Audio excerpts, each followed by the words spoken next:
Un koan ou gonghan. Un koan est un ensemble de mots qui se présente sous la forme d'une aporie. Autrement dit, une contradiction insurmontable par le raisonnement intellectuel. Généralement court, il n'excède pas une quinzaine de lignes et tient parfois en quelques mots. Il peut également prendre la forme d'une discussion. Traditionnellement, le koan n'est pas une devinette ou encore une énigme, mais un paradoxe sur lequel il faut travailler et délaisser son appréhension habituelle des choses pour avancer dans sa compréhension. La tradition Chan, apparue en Chine aux alentours du 7e et 8e siècle, connaît un grand développement sous les dynasties Song, relayant ainsi toutes les autres écoles bouddhistes au second plan. Prolixe, la littérature de cette période témoigne, pour l'essentiel, d'entretiens entre moines chinois. Ces historiettes sont connues sous le nom de gonghan. Le terme gonghan ou koan, prononcé à la japonaise, est issu du vocabulaire juridique de la Chine ancienne. Il désignait les décisions officielles qui faisaient force de loi. Les moines chinois considéraient ces dialogues comme des expressions d'éveil qui renouvelaient la parole bouddhique.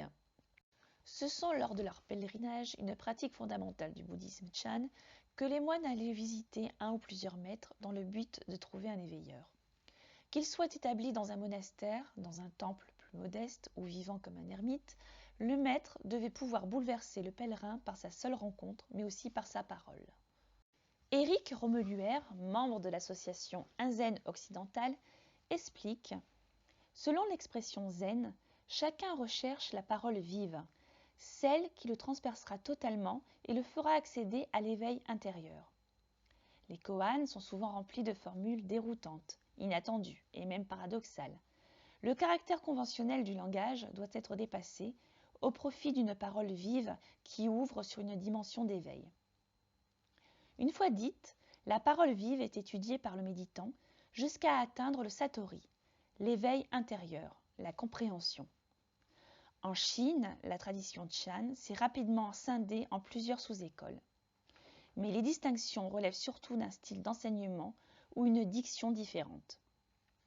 L'une d'entre elles est menée par Linji Yixuan, fondateur de l'école Rinzai du bouddhisme Chan durant la dynastie Tang. Dans l'école Rinzai, 5 catégories de koan, de plus en plus difficiles, sont distinguées. Osin koan aide le pratiquant à découvrir la nature du Bouddha et à se familiariser avec elle.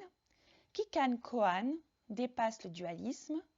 Gonsei koan approfondissent les enseignements des anciens maîtres. Nanto koan sont les koans difficiles. Goi koan ou koan des 5 degrés.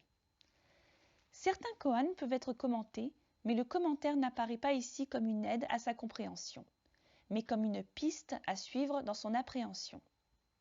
C'est à chacun d'y trouver un écho personnel afin de parvenir à son éveil. Parfois, un moine peut passer toute sa vie sur la méditation d'un seul koan.